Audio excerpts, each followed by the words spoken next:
For over 3 decades now, E3 was the go-to place for all of the brand new exciting announcements coming for gaming. It was interesting to have both friends and foes in one building, sharing the space. It sort of felt unifying in a sense. But a few weeks ago, E3 was cancelled. So what happened to this staple of a showroom that people still are interested in going to? Well, let's go ahead and find Danka Danka Reuben as much chocolate.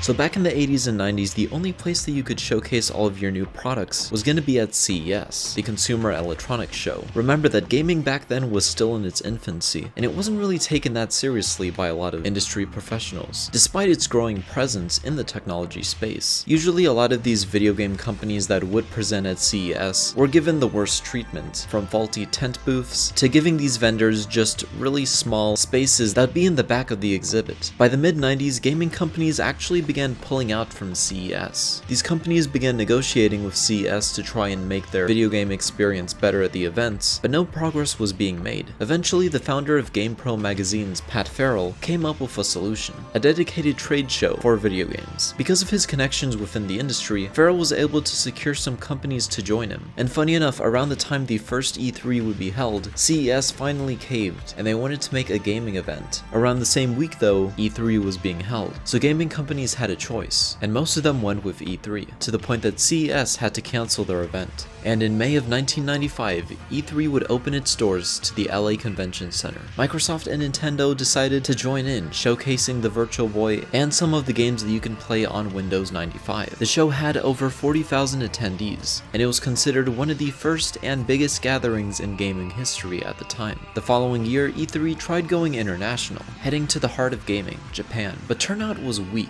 due to Sega and Sony pulling out at the last minute. Only Nintendo was there. After that, a rumored Singapore and Canada show were cancelled. Weirdly, this trend would follow into the States, both in 1997 and 98. They couldn't get LA again because the convention center was being refurbished, so they decided to do a show in Georgia. And that was a flop due to the fact that it's Georgia, not a West Coast state where all the action is going on in the technology sphere. But finally, in 1999, they were able to return to LA, and they once again began to grow to the tune of 70,000 attendees.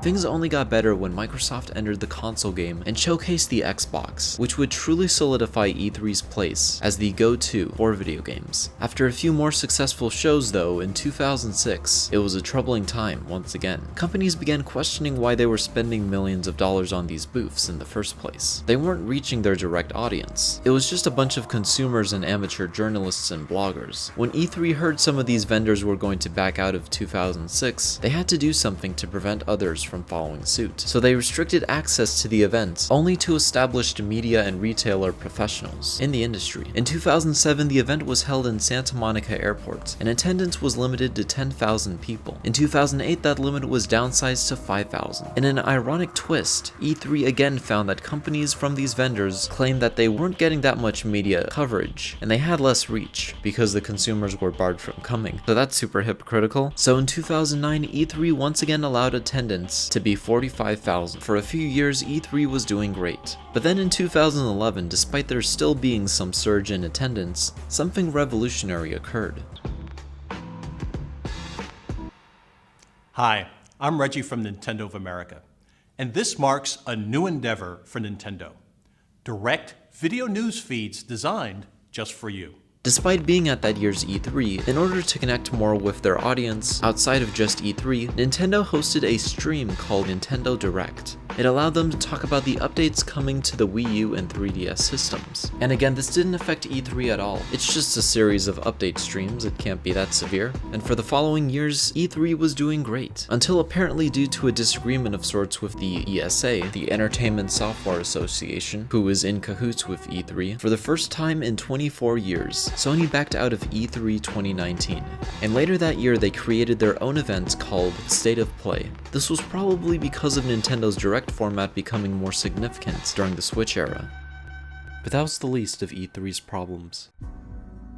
In 2020, something happened. One can only imagine what it was, but it caused anything involving human interaction to dissipate, leaving E3 to cancel their event for a few years, until 2023, when it was finally time for them to return to their in-person format. But that January, it appeared that Nintendo, Sony, and even Microsoft, a longtime friend of the event by this point, all backed out. For the first time, E3 would not have a major player at their event, and because of this, a few months later, in March, E3 canceled their event. So what happened? Well, although the pandemic might have played a role in shifting how we perceive human interactions, I think it's fair to say this was a long time coming. Remember that Nintendo and Sony already had their own presentation format set in 2019. Maybe 2020 was just an easy way for companies to give an excuse as to why they couldn't come anymore. E3 was just an unnecessary middleman. Why do you need it when you can just do your own presentations on a stream? Now, of course, you won't be able to have in-person demos and other promotional stuff, but why do you? People are going to talk about this stuff anyhow.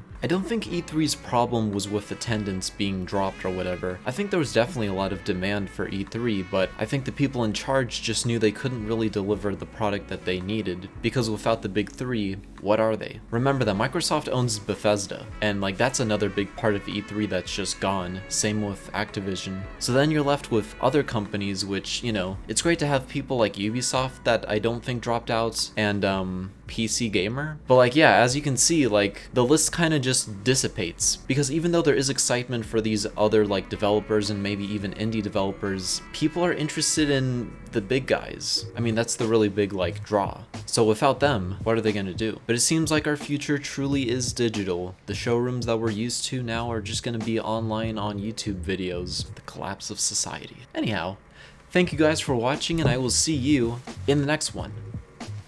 Degenerates.